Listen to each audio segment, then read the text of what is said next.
Why did the Supreme Court intervene in the special intensive revision of the electoral rolls in West Bengal? What does this controversy reveal about the powers of the Election Commission of India under Article 324, the importance of clean electoral rolls, and the tensions between constitutional institutions and federal politics? In this video, we break down the issue connecting the static constitutional framework with the dynamic political developments. You will understand what special intensive revision actually means, why approximately 60 lakh voter names were reportedly deleted, the constitutional powers of the Election Commission, why the Supreme Court stepped in, the larger debate about democracy, federal friction, and electoral integrity. Imagine waking up one morning and discovering that your name has disappeared from the voter list. No warning, no explanation, just gone.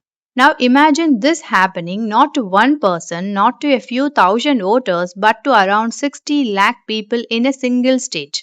That is the controversy surrounding the special intensive revision of electoral rolls in West Bengal, which eventually drew the attention of the Supreme Court of India. But to understand why this issue matters so deeply, we must step back and ask a fundamental question.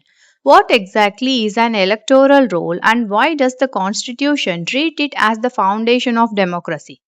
In any representative democracy, elections are meaningful only if every single citizen can vote and no ineligible name remains on the list. In other words, the credibility of elections begins with the accuracy of the voter list.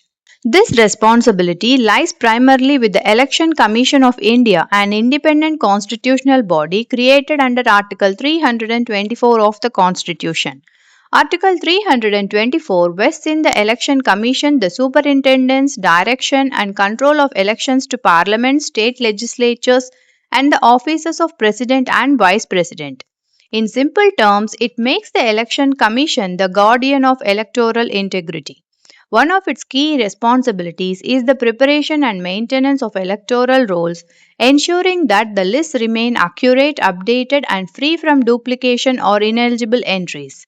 To achieve this, the Commission periodically conducts revision of the voter list. Sometimes these revisions are routine, but occasionally the Commission undertakes a much deeper exercise known as the Special Intensive Revision or SIR. During such a revision, the electoral rolls are thoroughly re-verified, often involving house-to-house verification, document checks, and the removal of duplicate or invalid entries. In principle, the objective is straightforward: protect the purity of electoral roll. However, the controversy in West Bengal emerged when reports suggested that nearly 60 lakh names were deleted during the revision process. Supporters of the exercise argued that the revision was necessary to eliminate duplicate entries, migrated voters, and ineligible names, thereby strengthening electoral credibility. Critics, however, raised serious concerns. They argued that large scale deletions risk disenfranchising genuine voters, especially if the verification process lacks transparency or adequate safeguards. This tension between electoral purity and voter inclusion lies at the heart of the controversy, and when such tensions escalate, another constitutional institution often enters the picture: the judiciary. In this case, the Supreme Court intervened, seeking clarity on the process and the safeguards used during the revision. The court's involvement reflects a broader constitutional principle. While the Election Commission enjoys considerable autonomy under Article 324, its actions remain subject to judicial review, especially when allegations raise that fundamental democratic rights might be affected. This brings us to an important constitutional balance. The Election Commission must be independent enough to conduct free and fair elections, yet its actions must also remain transparent, accountable, and consistent with constitutional rights. In practice, maintaining this balance is not always easy. Electoral processes often intersect with political competition, and when institutional decisions affect millions of voters, they inevitably become part of the political debate. This is where the issue also acquires a federal dimension. Elections in a state involve both the central constitutional authority of the Election Commission and the political leadership of the state government. When disagreements arise between these actors, the situation can quickly evolve into a case of federal friction where institutional authority and political interests collide.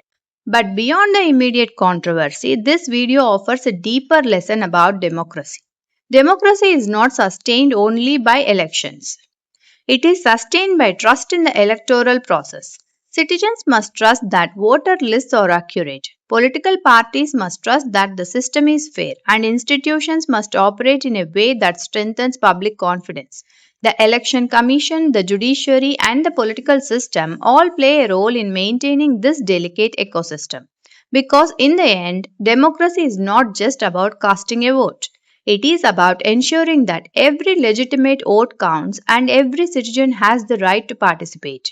This issue illustrates how constitutional provisions, institutional powers, and contemporary politics intersect. Article 324 may appear as a single line in the Constitution, but in real life it governs one of the largest democratic exercises on earth, and that is the fascinating nature of Indian polity. A constitutional provision written decades ago continues to shape the dynamic realities of governance and democracy today. And here is a question for you. Where should the line be drawn between ensuring clean electoral rolls and protecting voter inclusion? Share your thoughts. Because the best preparation for public service always begins with thinking critically about democracy itself.